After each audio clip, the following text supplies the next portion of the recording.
Howdy, howdy, what is going on? And welcome to episode 30 of the Back of the End Zone podcast. We are crazy. 30. Yeah, literally. We are crazy blessed and appreciative to be able to even get to episode 30 because, I mean, the statistics against people even starting a podcast, it's so rare to even get this far. 1% of all podcasts get past 10 episodes. We're now at 30 and yeah, it's almost getting to the point where this guy's making me rip my hair out of my head. Yeah. But not quite yet, but we're almost there. But I mean, not actually. But we've got a great episode ahead of us today. Some big stuff in this past week of college football, especially in regards to the University of Michigan's football program, with all these allegations of them stealing signs. I mean, not allegations. I guess they did steal signs. And we're going to dive into that a little bit more, not too much right now, but right after our intro segment. We're also going to dive into Bryant's game. We'll also dive into some big injuries on different teams as we get into that time of the year where the games start piling on to these athletes and you play banged up. Sometimes you can't go out there and play. You're going to see what Georgia looks like without Brock Bowers this weekend. You're going to see what Texas looks like without Quinn Ewers. You got Duke, too, without Riley Leonard, which already happened, but, I mean, got re-injured in FSU, obviously. And then also some game recap following that from Bama, Tennessee. Obviously, great game. I was there. It was great. Yeah. It was awesome. Bama pulled away, got to smoke those cigars with the tradition. But then also some other games, too, like Ohio State, Penn State. There was lots of talk in the media about how sloppy that game was. A lot of people, there's fights on both sides saying it was good defense, it was really sloppy. And same with USC and Utah. And Utah came back and said, Caleb Williams, we own you.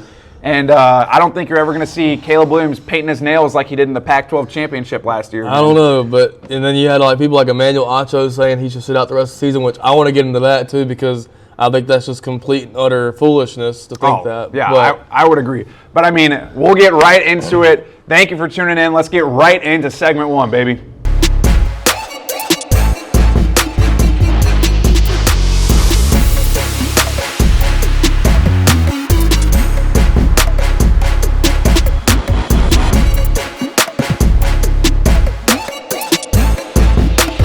All right, before we start segment one is sponsored by Now Fitness.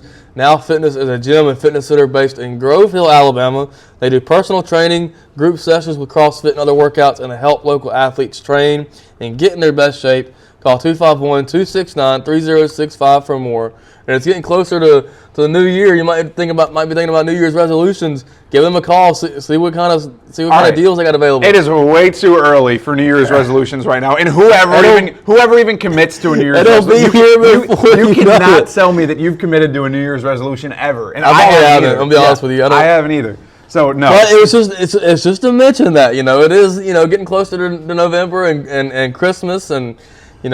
So we had to throw that out there. Hey, talking about getting closer to November, we've got some big games at the end of November, specifically Michigan, Ohio State, and there's some beef, obviously. If you're a college football fan, if you're a football fan, even if you're not a football fan, my girlfriend even saw this stuff and doesn't even pay attention to college football, but Michigan is in the crapper right now. I mean, they are, and this whole scenario is super interesting because, yes, obviously, you guys probably know the scenario already, but Connor Stalions, one of their low staffers on the Michigan football team, getting paid $55,000 a year, was accused of sign stealing, going to over 30-something college football games to sit there and record the sidelines. Most of them Big Ten schools. Yeah, most of them Big Ten schools. But the thing is, there's a lot of takeaways from this going on, and some of them being the fact that there's a ton of former NFL players, and a ton of college football coaches aren't even saying anything about this. Yeah. And I would like to say that's probably because of the fact that, yes,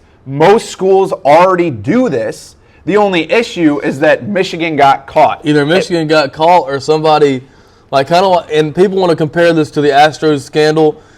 As an Astros fan, I get it. I was a fan. I couldn't do anything about what they did.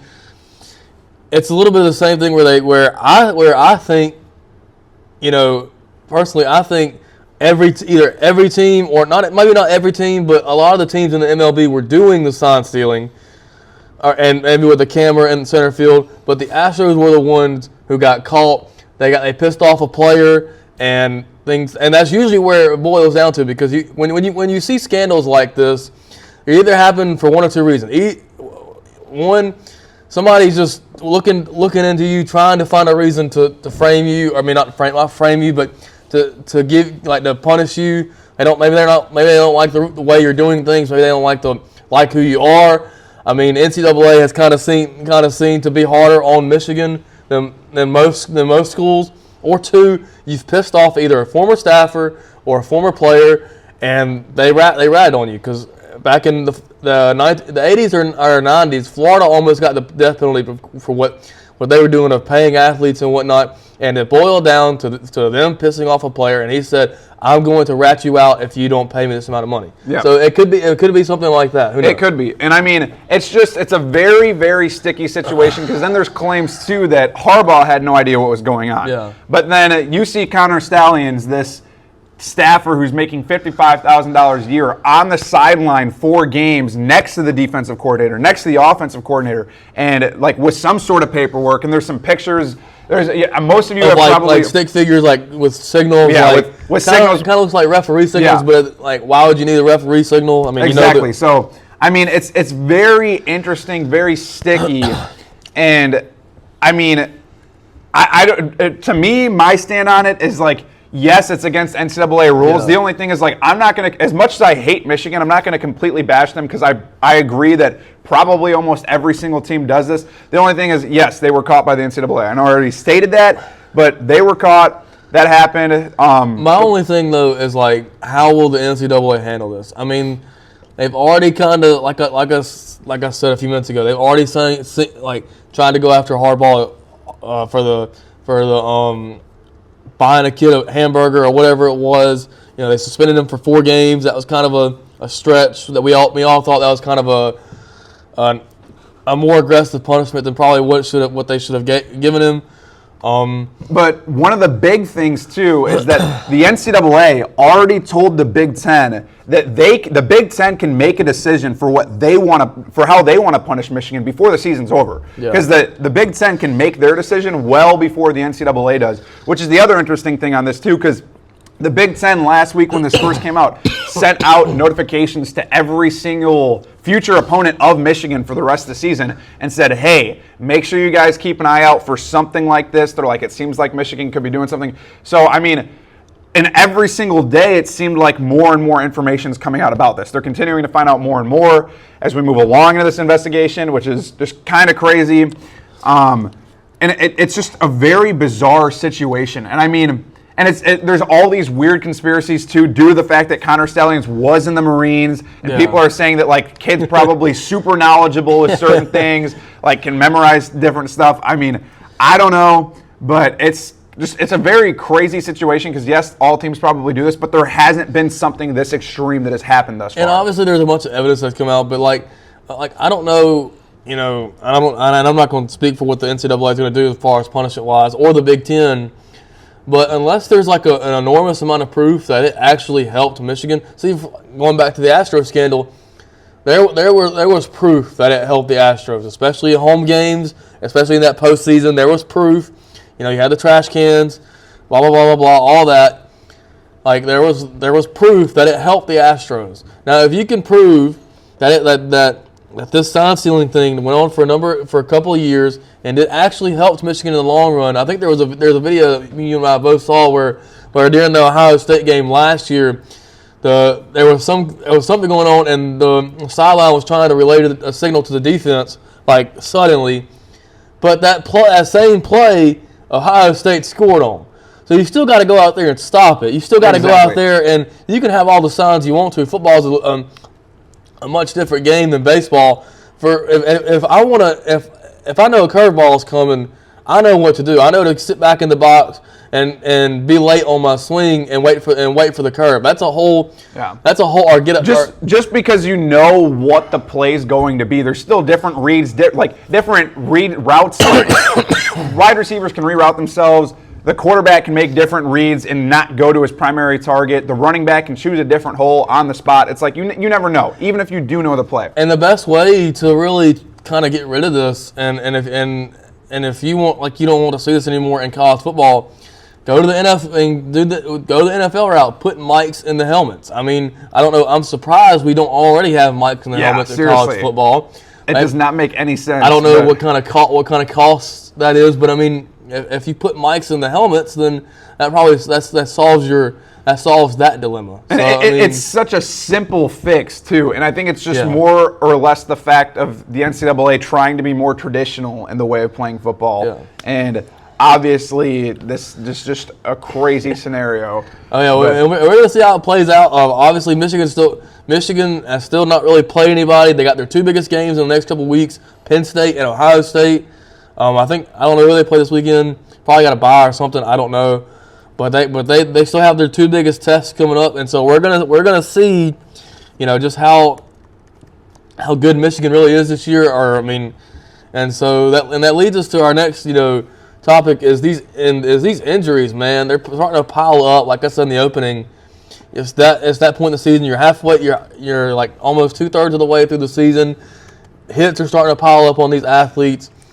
Some are playing banged up. Some of them are playing hurt, like he's tried to see Riley Leonard do against FSU, and it didn't work. Brock Bowers is out. That changes everything in the East significantly. I really wish that Duke would have let Riley Leonard go back in. I know for his longevity in the long run, it was not smart. But I was like, it hurt me so bad because before Riley Leonard got hurt, they were in that game. It was like neck and neck, back and forth, back and forth scores on both sides of the ball. And then Riley Leonard goes down, and of course, after he goes down, he's on the sideline running back and forth. Their quarterbacks coach was trying to stop Riley Leonard. They're like, hey, stop, chill out, watch your backup quarterback, root him on right now. Don't be trying to do all this. And I mean, it's been interesting because like Riley Leonard already got hurt, but like imagine if Riley Leonard never got hurt from the start. Like, would Duke still maybe be undefeated right now? Would they maybe have came back and beat Notre Dame? Would they maybe have came back and beat Florida State? Maybe. I mean, I don't know necessarily, but it just depends on like the extent of how hurt he was. I mean, you see, like, I don't know, you see like they want to be more, like, overly precautious. They don't want to, like, because they don't want to risk the rest of their season. Because I mean, I'm always reference Tua on this because Tua was very injury prone in college, and in his first few years in the NFL, he's been very injury prone. When I was at that Alabama-Mississippi State game where Tua got hurt and it ended his career at Bama, I remember, and there were Bama fans next to me, I remember saying to them, if he goes back out there, and Bama was up 35-7, and he goes back out there and he gets hurt, it's on the coaches. Like, so you want to be more precautious because had Tua not gotten hurt that game, they probably would have beat Auburn. They probably would have had a shot to get in the playoff, even though losing to LSU that year.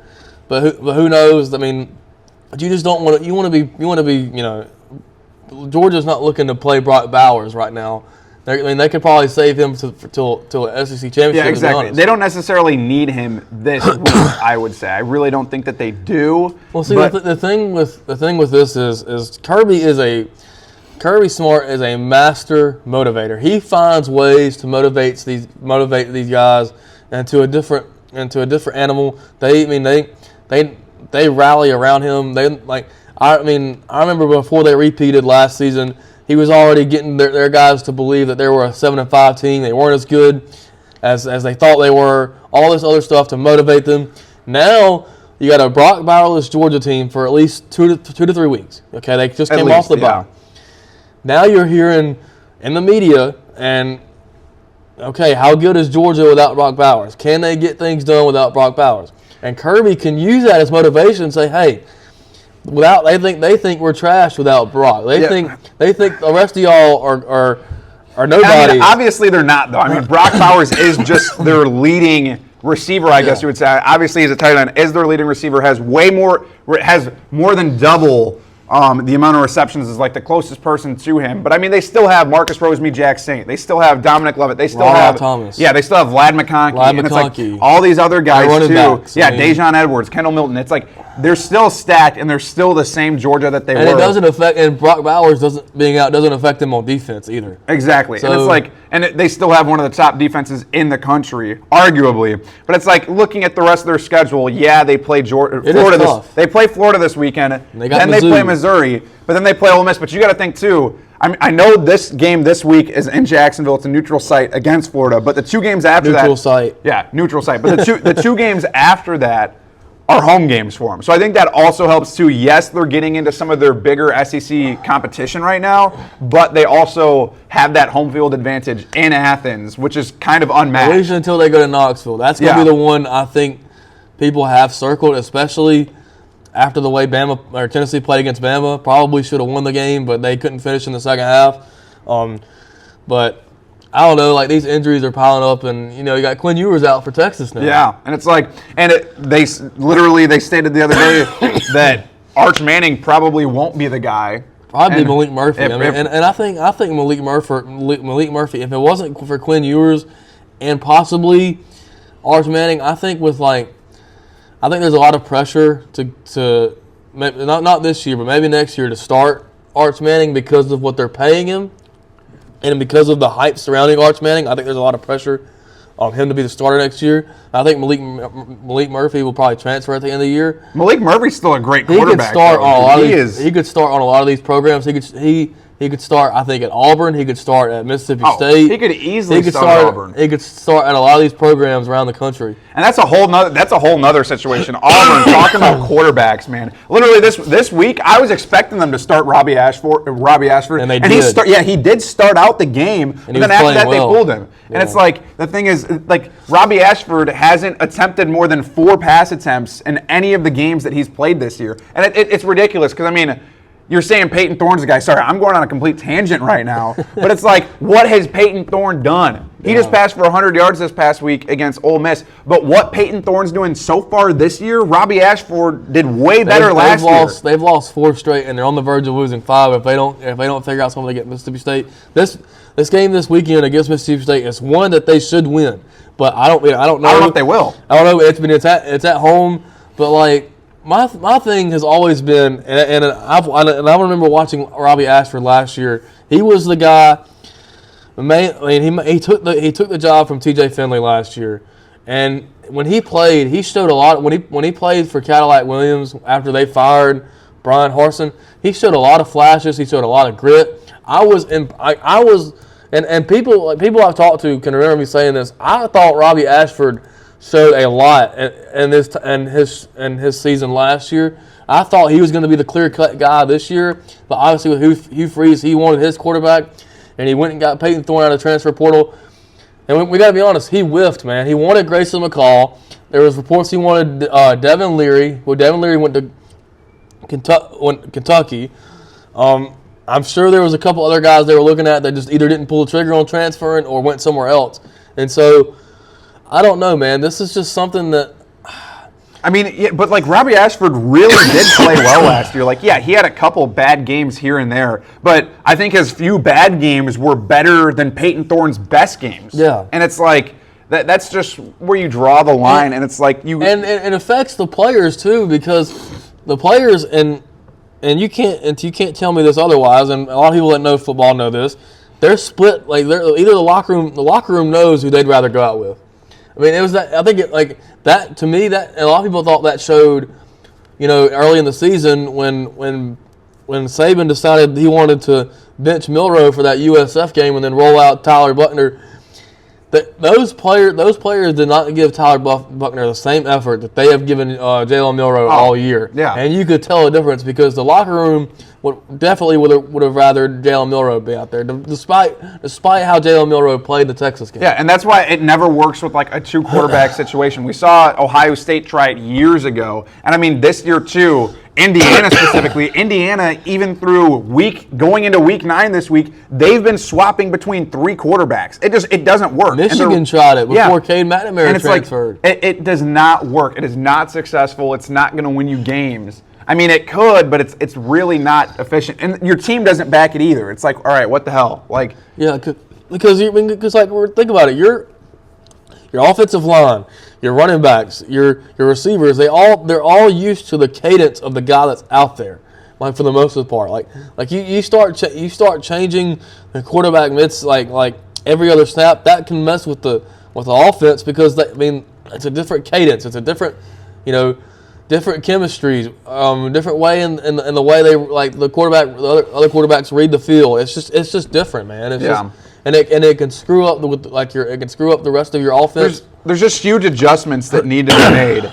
And like going back to Indiana, and Auburn needs some wide receiver help. Go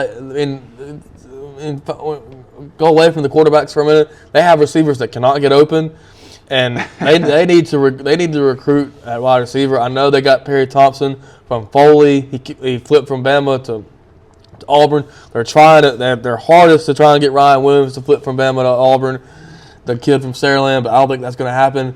But they have got to do something, and I don't think their quarterback for next year is on the roster right now. I don't think it is either. But I mean, man, we'll see. But I think now it's time that we stop just ranting about random stuff. I mean, and it's been fun. But let's get into some of our recap of last week's games. Some of the big games between Tennessee, Bama, Penn State, Ohio State, USC, Utah, and then we'll get into our pick'ems. Oh yeah.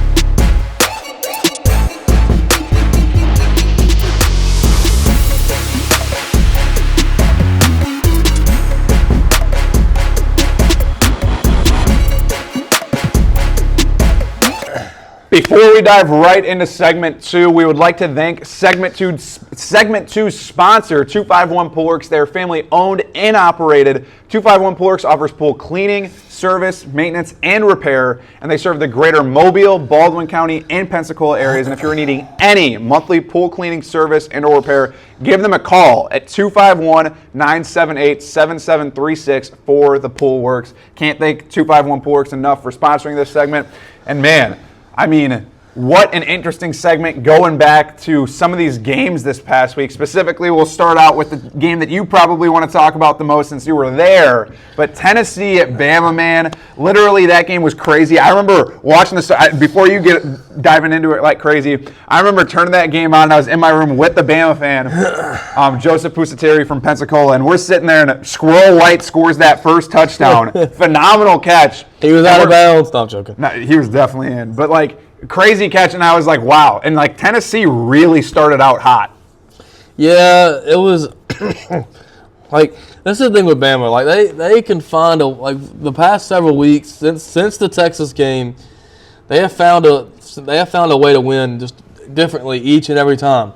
Against USF, when you didn't have Jalen Milroe out there and it was raining and it was terrible conditions and just it wasn't pretty at all, the defense still found a way to win that game for them. Then the offense started kind of clicking at the end, and against Ole Miss. Defense again, Ole Miss gets out to an early lead, but then the second half, Bama pours it on them.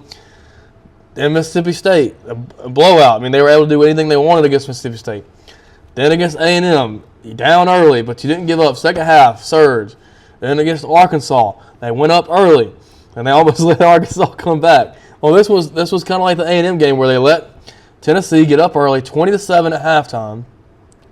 The defense saved the offense a couple times in the first half by forcing the Tennessee to some field goals.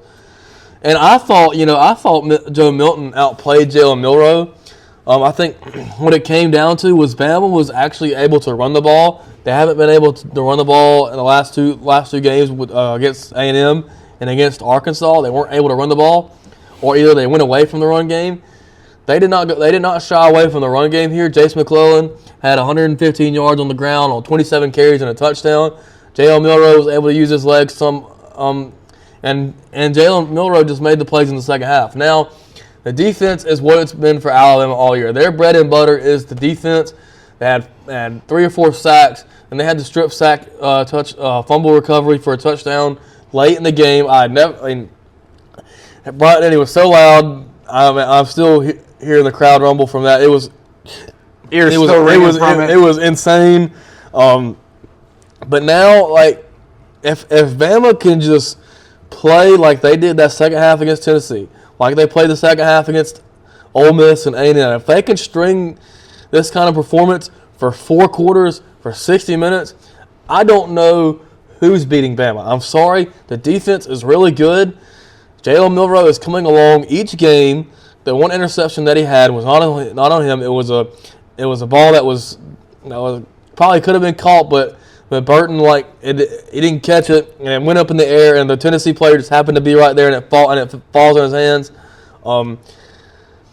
if they can put this performance together for 4 quarters, Bama can be one of the best teams in the country. And going back to what you stated at the very beginning of what you were talking about is that Bama dominated on the ground. And part of that was also time of possession. You guys dominating on the ground, you dominated time of possession throughout the whole game. And I think that's what gave Bama the edge too, is that you guys had the ball for like 5-6 more minutes than Tennessee did at the end of the day. And like that's what it came down to too. And I think that's kind of where you guys are getting really efficient with as well, is just the ground game. Joe Milton just performing a lot better too each and every single game. And I mean, man, it's fun to see. As much as I hate Bama, but I mean, it's fun to see Joe Milton develop as a quarterback. You mean Jalen Milroe? Yeah. I mean, both of these guys are developing, but Bama's got a bye week this week. It's stress-free over here. I get to watch some of the other games. You know, of course, it's going to be stressful for when South plays this weekend because you never know which South team will show up. But they got LSU in a couple weeks. That's the game that's circled. This is the game for the SEC West. Whoever wins this game is probably going to Atlanta. And I mean, early look at that game. I'm not going to say too much, but Bama's going to have to get some things going on offense early because LSU is going to score points. I mean, our defense is good, but that offense is pretty good as well. So it just depends, man. But it depends on what. To me, for that game for the LSU Alabama November 4th, it depends on Bama's offense. Can they get going early, and can they play for 60 minutes? That's just And I mean, now switching over to a different game, my team's game, obviously, Penn State at Ohio State. This was one of like the projected games of the week. Obviously. Afterwards, there was a lot of hate on social media about both teams. It was because stinky. Going into the game, both of these teams, Penn State was said to have the number 1 total defense in the country, and Ohio State having a top 5 defense in the country. But I mean, offense was sloppy on both sides of the ball. I will admit to that. I don't think Kyle McCord was anywhere near as sloppy as Drew Aller was. I think at the end of the day, Drew Aller had a horrible game. And I mean, I don't know where that came from. I think partially it could come from the fact that Ohio State has a very good defense. But I mean, I don't know if you watched the game, Brian, but he was, and I'm assuming not because you were in Tuscaloosa. Yeah, but I watched bits and pieces. Yeah, but Drew Aller, just in most of the game, he was overthrowing and underthrowing guys like crazy, and in most instances, he wasn't even getting pressured that much. But Penn State's defense kept him in the game. It was only 20-12. Yeah, it was. I mean, a couple things go Penn State's way, and they win the game, or maybe they able to tie it and go into overtime. The thing is that it would have been 20-6 had they not scored late and our defense crapped the bed within the last 2 minutes. But another questionable thing that I had, and as an Ohio State fan, if you were watching this game going into the half, Ohio State got the ball back on like the 40-yard line on their own 40-yard line with like a minute 12 left to go. They still had all 3 timeouts right before halftime, and Ryan Day just decided to knee the ball and not try to drive. I'm like, in my head, I'm like, you're up 10-6. You got a minute and 12 seconds with all 3 timeouts. Why not drive down the field a little bit and try and get the score? Because our Ohio State's offense was still effective. Like, they were still getting the job done where they needed to. And I was just like, what is going on? The scenario played out differently. Like a complete 180 in the Tennessee-Bama game where Tennessee was scored right before halftime, and Bama got the ball with like 30 seconds left, and they were trying to get something, and there was like 1 second left, and as Bama fans know, nothing good happens when 1 second's left on the clock. But and yet they were still trying to make. Jalen Milroe was still out there, and they tried to make a play with 10 seconds or 1 second left. So I mean, why not? I mean, what's the worst going to happen? Yeah, what's it going to hurt? If it was Drew Aller, on the other hand, I would say it would hurt because. I don't know if you guys saw the stat, but Penn State went 1 for 16 on 3rd downs, and that is just awful. And we talked about this last week. James Franklin needed to get the job done, and he couldn't. He could not get the job done. And James Franklin, post-game interview, said, I think we just watched 2 of the best teams in college football play. As an Ohio State fan, I wouldn't agree with that. I don't think Penn State is a top 2 team in the nation. I don't even think, as of right now, I know Ohio State has beaten 2 top 10 teams. As much as I love Ohio State, we still need to make that jump, and we need to beat Michigan this year. which is what it comes down to at the end of the year. And Penn State, they still got everything ahead of them. Now they need some things to fall their way. They need to beat Michigan in a couple weeks. They got to win that game. It's in Happy Valley. I'm sure it'll be a whiteout game, a night game. That place will be packed. They got to win that game, and they need Michigan to beat. They need Ohio State to have at least 2 conference losses by the time. Well, yeah, they need Ohio State to have a conference loss or 2 before the Big Ten championship game, but really very unlikely. But they still have a chance. It's not completely out of the mix yet. But they do need things to fall like the dominoes to fall their way. But you never know. But it does look like it's going to come down to Ohio State and Michigan again in the Big Ten and the Big Ten East, and it does look like Michigan's going to beat Ohio State for a third year in a row. Whatever you say. But next thing that I got to say is Caleb Williams. Even without Utah having Cam Rising, Bryson Barnes owns you. I'm telling you right now. No. Kyle Whittingham and the Utah Utes as a whole owns USC. No, they own. And Caleb Williams goes out 2.5 weeks ago saying that whoever he gets drafted by, he wants to own a decent amount of the team. No, and he didn't come out and say that. Well, it was his rumored. agent. It was rumored. It was rumored that his agent said that. But after that comes out, you know what happens? He goes to Notre Dame, plays probably the worst game of his career, and then goes to Utah and literally gets whipped. And I just think it's kind of funny. I think what it is Caleb Williams tries so hard to make the play. Like first of all, I don't think his offensive line is that good, so it probably has a lot to do with it. But I think he tries so hard to make plays from out of structure, rolling out of the pocket, running around, 20 yards deep, trying to make a throw, kind of like Patrick Mahomes and Kyler Murray. And he's not as fast as those guys, and I don't think he is those guys. Now he might be better than Kyler Murray, but he tries so hard to be Superman every play, and it comes back to bite them sometimes in games that it matters most, when he needs to kind of start trying to play from the pocket, making your reads, hitting checkdowns if they're there, not trying to go for the home run ball every time, not trying to be Superman and run around every play. Now, like I said, some of it's not all on him. I don't think USC's offensive line is very good, and it boils down it also boils down again to USC's defense. Yeah. But the other thing that I want to say, yes, it boils down to USC's defense, but I think the biggest mistake that USC made is because they scored on their final drive to take the lead, but the thing is they left basically 2 minutes left on the clock for Utah to go down the field and score. And that's where they screwed up, because they had quite a few more chances to eat the clock, and I'm pretty sure Utah only had 1 timeout left at the time, and USC just did not eat the clock at all. Caleb Williams got like the 11-yard touchdown run. And for a team like USC, who has a very questionable defense, who has a bad defense, you want to take as much time off the clock as you can, because you're not Bama, you're not Georgia, you're not Ohio State or Michigan, who can still score with that amount of time on the board and on the clock, and trust in your defense to get a stop. Yeah. I mean, now granted, it was a targeting penalty by the Georgia transfer Barry Alexander that put him in field goal range late, but that's just undisciplined.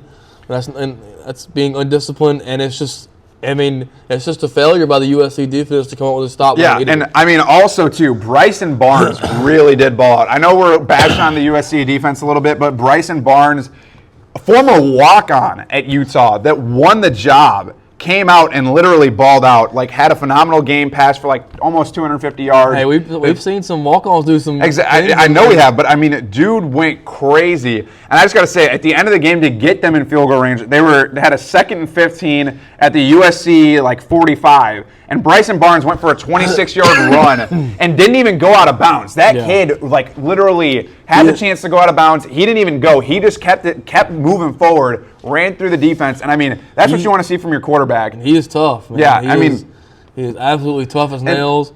And I think he gets part of that from Cam Rising, being mentored a little bit by Cam Rising. Because Cam Rising, he's one of those guys where if there's time left on the clock and say they have one timeout or they have a chance to get a spike, Cam Rising's not going to run the ball out of bounds. He's going to run face down right into the defender, not afraid to get hit. Utah was able to do whatever they wanted to against USC. They had their leading running back, Jackson, had 117 yards on the ground. Their leading receiver had 149 yards and 2 touchdowns. So, like I said, it's USC's defense. I feel like the offense put him in a position to win, even though Caleb Williams did struggle. He didn't turn the ball over. And Bryson Barnes did have an interception, but he still played pretty well. But for USC, I mentioned this in the opener. So speaking on this game, Emmanuel Acho, who I like somewhat, I think he's a good analyst, but I think he says a lot of things that he does for clickbait and for reactions, which I get. But man, he said that now that the Heisman the national championship and the playoff is probably out of reach for USC, that the Heisman is probably out of reach for Caleb Williams now.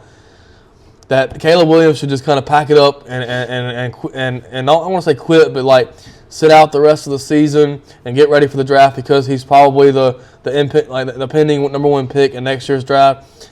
I say that's a load of horse shit because USC still has a lot to play for. They have a Pac-12 championship they could play for. If they were to win out, I know they play Washington, Oregon, UCLA later on. If they could somehow win out, they could still make the Pac-12 championship and win and potentially win the Pac-12 championship. Who knows? You never know. And now he's probably not going to play in the bowl game, but you owe it to your teammates to finish out the rest of the season.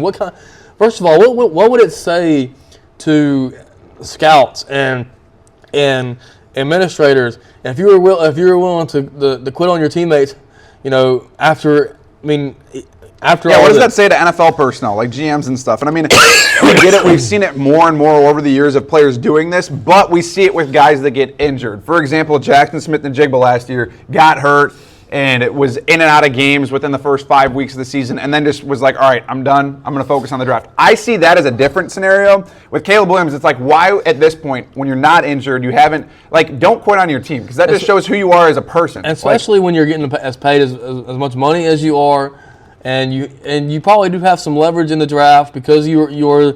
But if Caleb Williams was to sit out, I think it would.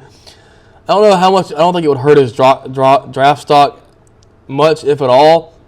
But it would give guys like Drake May, Michael Penix Jr., Quinn Ewers when he comes back healthy, Bo Nix, all these other quarterbacks that are in the mix for the first round. Especially Drake May, it would give a guy like him to jump him and become the number 1 pick because Drake May is going to play the rest of the season more than likely. Now, as far as I know, Caleb Williams is not considering this, so I think it was just Emmanuel Acho. I think it was just him saying, I think it was just him trying to get a reaction, and he is getting a reaction because it is something that we're talking about it right now. Exactly. Caleb Williams should not do it. And if he doesn't do it, then I amend him for that. I have a tremendous amount of respect to him for not doing it. But if he does it, I can see his argument.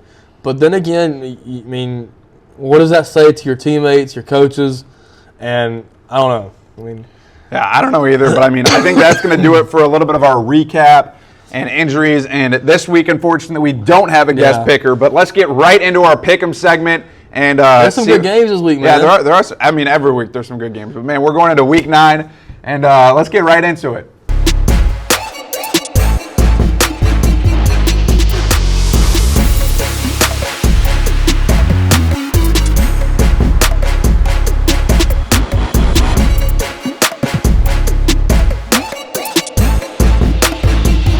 All right, welcome to the start of our Week 9 college football pick'em segment. It's crazy. Every week we say it, but it's crazy that we're already on Week 9. Unfortunately, This week, we do not have a guest picker, kind of like 2 weeks ago, but we're making ends meet, just me and Bryant. We'll probably have to think of some other little wager for next week. Maybe Brian will have to wear an Ohio State jersey next week after I get more picks than him. You don't have one that fits me, buddy. I'll get one that fits you, just for you. But okay, we'll see what happens. But this week's slate, we got quite a few SEC games, which Brian's probably fairly happy about. It wasn't this week's slate is not as good as last week's, or will it be? It will not top next week's. Next week's slate is going to be really good. But the top game for next week will be LSU at Bama. But that's next week. Yeah, there's still some really good games this week.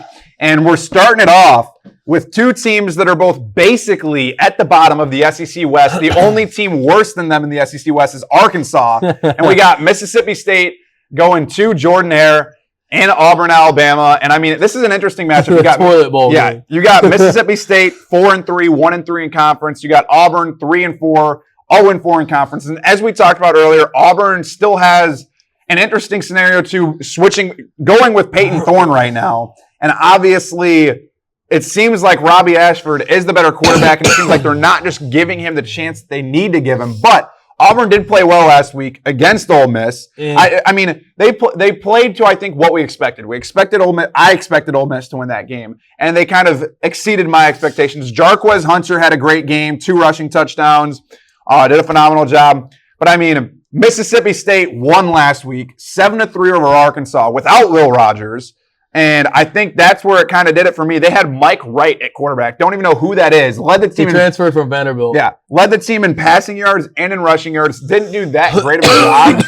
But I don't think that Auburn can get it done. Hugh Freeze said after Auburn's game last week against Ole Miss, he said that Auburn's level of competition speaks volume. Even though Auburn lost 4 straight, and that's 4 straight conference games, rather. Yeah. And obviously, Hugh Freeze saying that their level of competition speaks volume. Yes, it is the SEC, but I just don't think Auburn has what it takes to get it done. And I think Mississippi State takes down Auburn and Auburn, Alabama. Auburn's in if Auburn wants to win a game here, they have to win out their next 3 out of 5 games.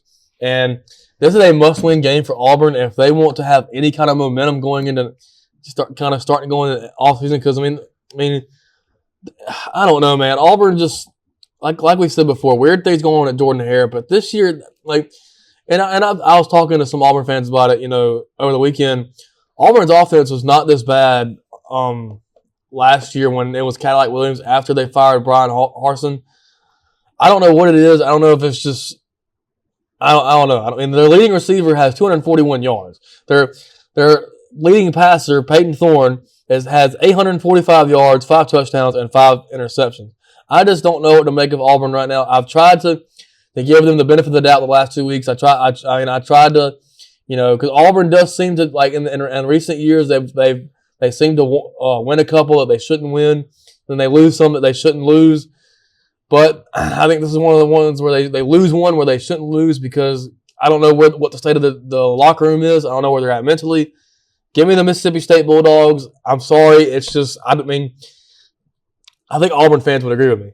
Yeah, I mean, I think they would too. And I mean, going into our next game, not an SEC game, but we have arguably one of the worst defenses in college football going Sorry, Brandon. Yeah, but the Colorado Buffaloes going to number 24 UCLA. The thing is, Colorado, they're 4-3, 1-3. They're coming off the bye.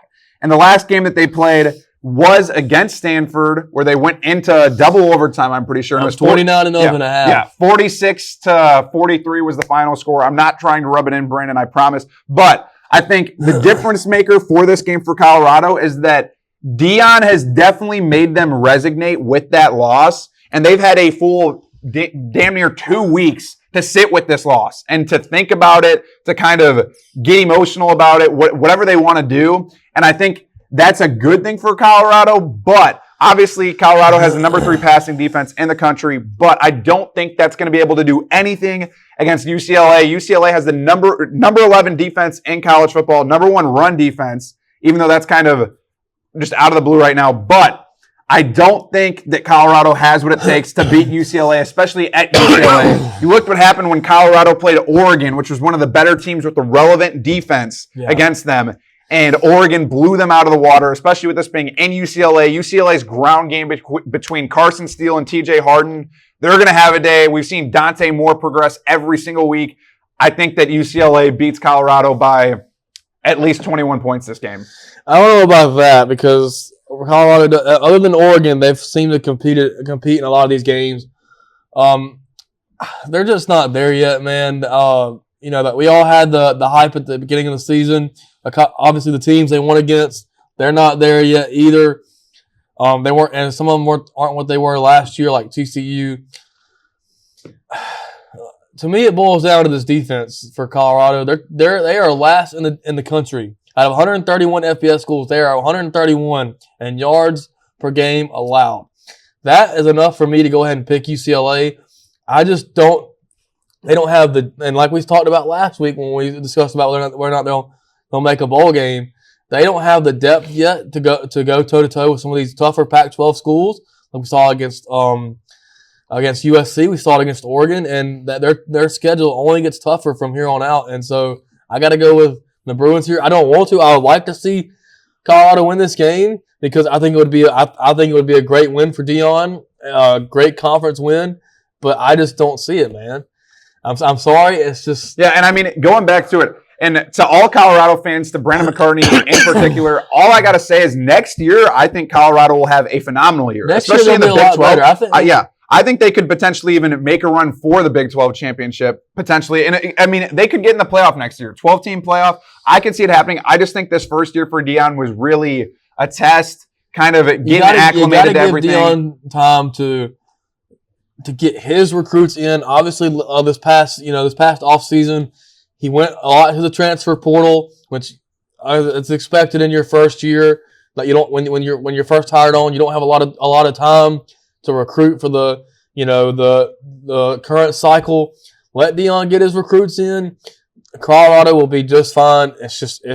They've already tripled their win total from last year. They'll be fine going in the future. But this weekend, I just have them taking the L. Yeah, I mean, it is what it is. But going into our next game, back into the SEC for our next two games at least. And this game, both of these teams are coming off losses. One of them coming off 2 straight losses. Both of them have the same exact record. Both of them are 5-2, 2-2 in conference play. We got the number 21 Tennessee Vols going to the Kentucky Wildcats.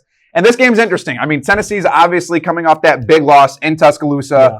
Obviously, they started off the game extremely hot. And then after halftime, that flame was completely extinguished. Couldn't get anything going. Joe Milton looked like crap. Yeah, it was glorious for you. But I mean, it's crazy because Tennessee is a very good football team. They're averaging over 200 rushing and passing yards per game this year. And obviously, Kentucky's lost 2 straight. They are coming off of a bye. And obviously, they have Devin Leary. They have Ray Davis, who's a freaking animal, absolute dog. And I think the game changer for me with this game is, yes, I think Tennessee could win this game, but it's at Kentucky. It's a 6 p.m. game. I think Devin Leary has the game of his life. And Jalen Wright has been spotty, Tennessee's one main running back. And I think that he's going to have a very spotty game. I think Kentucky shuts him down. And I think that's the deal breaker. Kentucky's home. It's a night game. I think Kentucky takes this one. Oh, man, do I disagree with you. So Kentucky, we all thought maybe they were pretty good after they beat down Florida. And Ray Davis went for however many yards he went against Florida. I think that was just one of those games where they caught Florida sleeping. They played Georgia the next week, got absolutely destroyed. Then they played Mizzou the next week and got beat by Mizzou. Now they've had the bye week, but Tennessee is coming off a very frustrating loss to Bama, a game that they should have won. I like Tennessee here. I like the way Joe Milton has looked of late. He looked very good in the Alabama game. Squirrel White had a pretty good game. Squirrel White's coming along. They don't just have Jalen Wright, the main running back. They have 3 different backs they can turn to. Offensive line is very good. Their defense is very good. That defensive line will be able to contain Ray Davis. So I like the Volunteers here. Yeah, I mean, that is to bounce back after that loss in Tuscaloosa. It makes sense. And then now we got our last SEC matchup of the slate this week of the 7 games. Obviously, no-brainer. You got number 1 Georgia facing off against Florida at the neutral site in Jacksonville at the Jaguars Stadium. Both these teams are coming off byes. Obviously, I think the bye helped Georgia more this week, being able to bounce back, get some extra practice, and especially without Brock Bowers. They are still the number one team in the country. The question is, will they hurt without Bowers? Is that what we'll see? But I think it's a no-brainer. It's Georgia. They are going to come out and still stomp Florida. I don't think Graham Mertz can get the job done, especially against Georgia's very powerful defense. I don't think anyone's going to be able to get it done. I think Georgia blows them out in Jacksonville. I think Rosemary-Jack-Saint steps up. I think McConkey has one of his biggest games of the year. We'll see what happens, but I've got Georgia big. All right, so I've been thinking about this game all week. Florida has definitely been better than what we expected. They're 5-2, 3-1 in the conference. Still have a shot at Atlanta. And what kind of win? Like, this would be a very monumental win for get ahead of the curve win for Billy Napier at Florida. It would definitely help them in recruiting and other ways. But Georgia, on the other hand, they're without Brock Bowers. Can Florida take advantage of that? Can they, or can Georgia find a way to distribute the ball elsewhere? To Lad McConkey, to what's his name? Jack Saint. Yeah, Rosemary Jack Saint. I'm sorry, I couldn't find how to say his name. But can they distribute to their running backs? Can Carson Beck find other guys that is not Brock Bowers? I'm gonna rely on Georgia's defense here. Malachi Starks is a dog. They have studs all over the place on defense. I just don't think Florida is there yet. I think Billy Napier still needs another year, but he's definitely overachieving this year. After the disappointing year last year, they're definitely overachieving. But I think it'll be close early. I think it'll be close to maybe 2.5 quarters. I think Florida, because this is a rivalry game, 50-50 down the middle in Jacksonville, even though it is in Florida. It's the largest cocktail party, but I'm going with the Bulldogs here. Close one late, though. Yeah, I mean, you have to. But our next game, big matchup. Obviously, we've got number 20 Duke going to number 18 Louisville. This is a very interesting game, especially Duke is now 5-2, 2-1 in conference after starting off very hot. But then obviously they lost at home to Notre Dame, and then they just lost this past week to FSU on the road. Obviously, Riley Leonard went down with 7 minutes left of the game, and then Duke just fell apart after that. Couldn't really get much going. As of right now, Riley Leonard's status is unknown. They said 2 days ago that there's a potential he could play in this game at Louisville. I think even if Riley Leonard does play, I don't think they have what it takes to get it done. Duke does have a very great defense, but Louisville has a super powerful offense, and Jack Plummer, and then Jawar Jordan, their running back. And I just think that their offense averages close to 500 yards per game. They're one of the top offenses in the country. They're up there. I don't even think they're in the top 10, but I think they're in the top 15. But they have a top offense. They're at home. You saw them beat Notre Dame at home. And I think Louisville takes this one over Duke, regardless of Riley Leonard's status. Yeah, I don't know, man. So you said Louisville, right? Yeah, I said Louisville. I think the backup quarterback showed a lot of grit in that Florida State game. Louisville's they're coming off a loss as well. They have one loss. This is and with North Carolina getting upset to Virginia, it makes things a lot more interesting to who could potentially face Florida State in the ACC title game. I like the Blue Devils here, man. I've been high on Duke ever since they beat Clemson, and they were close to beating Notre Dame, and they were probably a Riley Leonard non-injury away. If he hadn't re-injured himself, they probably could have beaten Florida State. I like the Blue Devils here in an upset.